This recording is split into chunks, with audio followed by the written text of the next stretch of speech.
All right, what I want to do is I want to show you how to make grab irons. Now, if you remember right, way back when, I made this little tool out of aluminum bar stock. And I milled the piece so that the width here is grab iron length. And what I can do is I can cut off some wear ends. I can pinch them with my thumb and bend them over. And that's for my grab iron. Then I'm going to use a bending table to put the bend in them.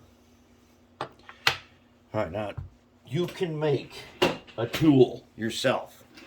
If you wanted to make a tool like this and you don't have access to machines or anything, if you find some, say, thin metal strips, all you need to do is glue them together and make it that wide. You can put your wire over that and just bend it over the top.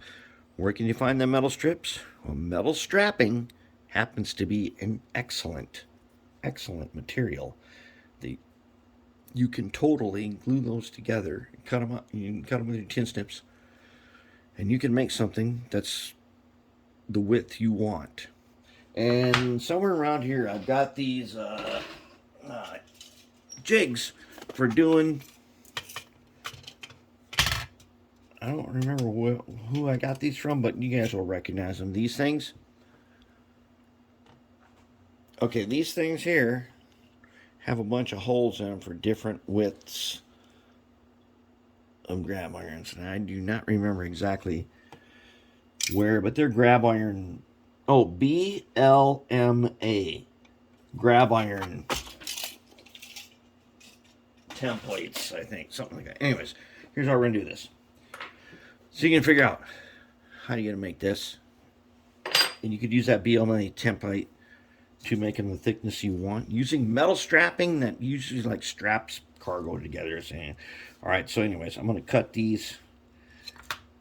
They don't need to be that long, but we're going to make them that long just for reference. Okay, I'm going to make 1, 2,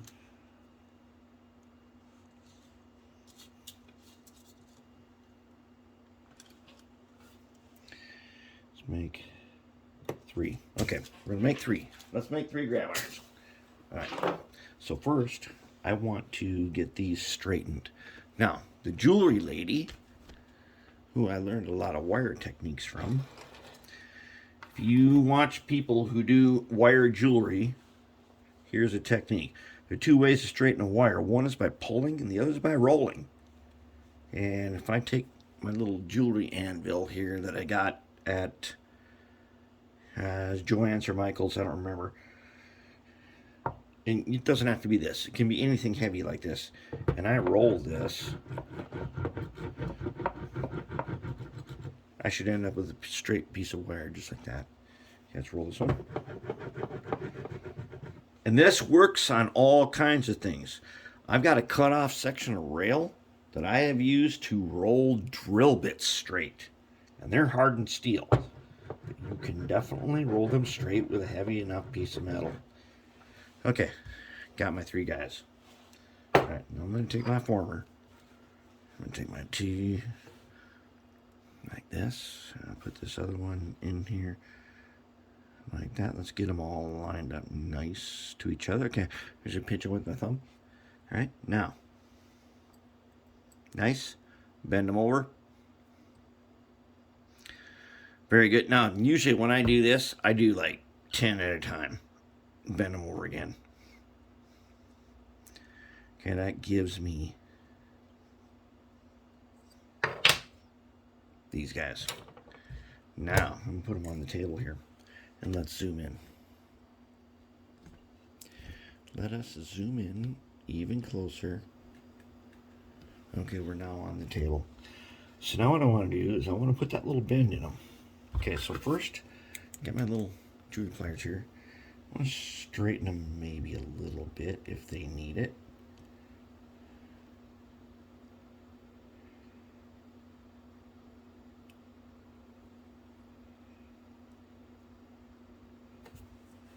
Let's see if we can straighten this guy.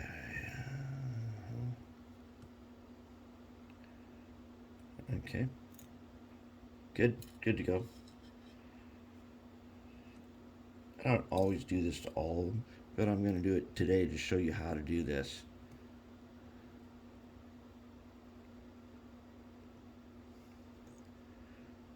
Gives me a decent... They don't have to be perfect. Remember, these are grab irons. They do not have to be entirely perfect.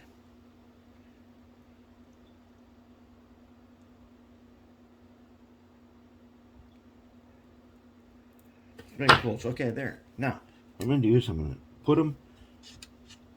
This is a bending table. It's called an Etchmate 3C. You can make these yourself. Flat surface, couple of screws, and a knob. And all you got to do is have a way. You could totally make this out of aluminum. If you can cut aluminum and stuff, you could make one that's even more accurate than this. All I want to do is slip the end under. It's got a there's a little notch here. Okay, that notch is important. Slip that guy under. Then let's slip this guy under. And let's slip this guy under. Now, if I've done this right, and I tighten this up, oh, I gotta slip it out. Okay, I'm gonna reform this guy. As he is slipping out.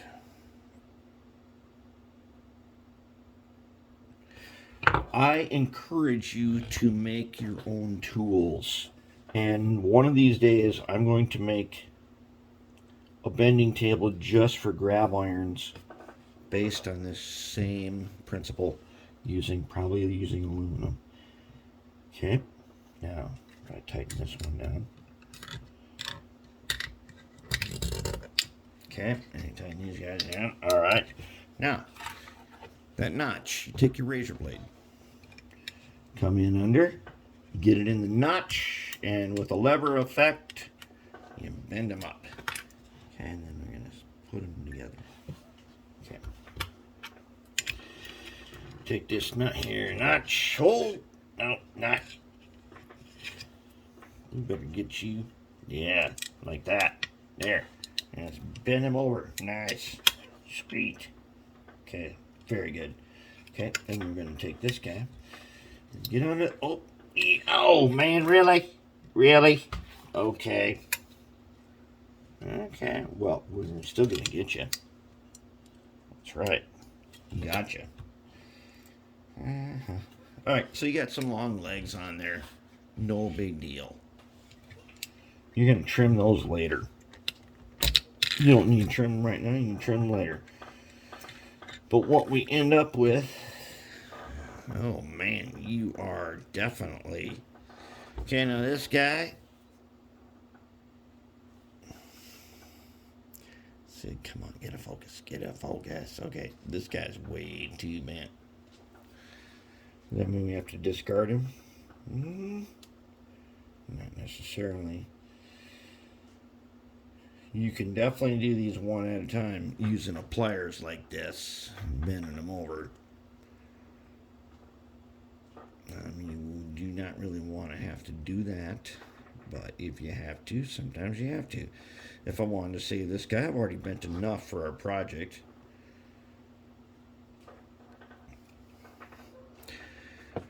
And you can, with alignments pliers, I used to make these one at a time with alignments pliers.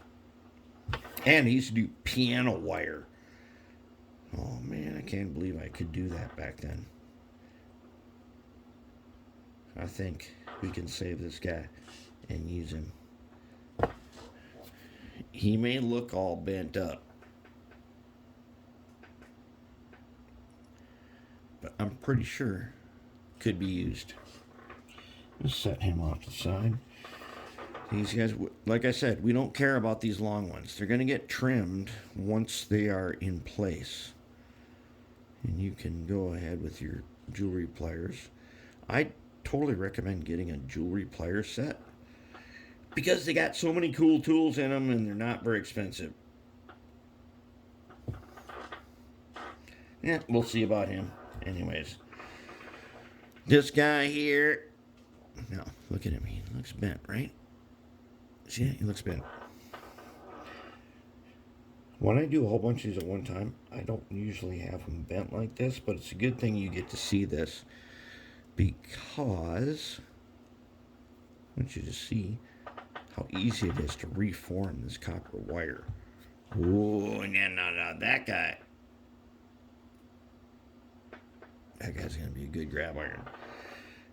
And then we can go ahead and straighten him up. And we can make... It depends on how much time you want to spend on these guys. Oh! He went on the floor. Never mind. I will use a laser to find him. But there you have it. That's going to be handrails. We're going to install them a little bit. Okay, so the shell, it's got his 2 coats right now of the puke green insides that we love because we like lighting them. The puke green inside, man, that's the way to go.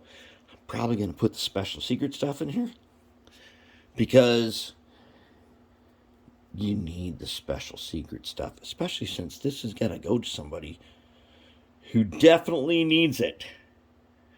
We'll talk about special secret stuff later. Okay, we're going to do these trucks pretty quick. But that is where we are at right now. And I'm going to take a laser beam here. I'm going to take the old green laser, this guy. Okay, I'm going to lay him on the floor. Well, you want to see? Should we see if we can find that guy? Never mind, I already found him. I got it. It was too easy to find him. Oh, this laser here, when you lay him on the floor like this. Okay, he's laying on the floor right now, right? Let's zoom in. And the thing that you would want to use for this, my battery is kind of worn out on this one. This is a laser marker that I got for like $2 at Harbor Freight. Okay, turn them on. You lay him on the floor and he makes a red light. I don't know if you can see that good, but he makes a red light.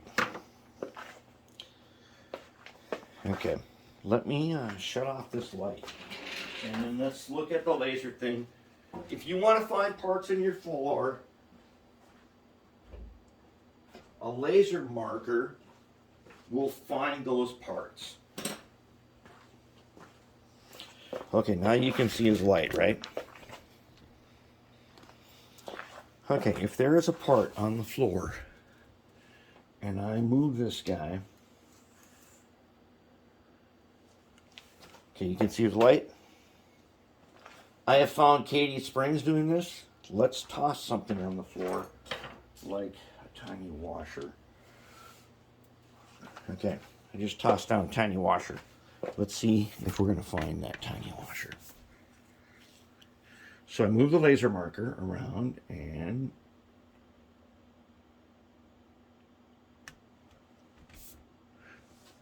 there he is right there. Here's the washer.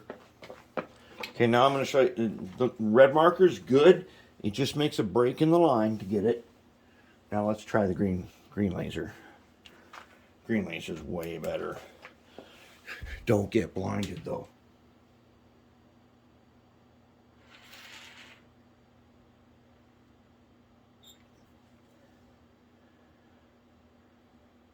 He even casts a shadow. And if the laser gets on to him, he'll reflect right in your face. But this guy will find your parts. A laser level will also find your parts even better than this green laser right here. Good thing to have. They're cheap. Have one and you're going to find the parts that you've been missing for a long time. That green laser will find Katie Copper Springs on the floor.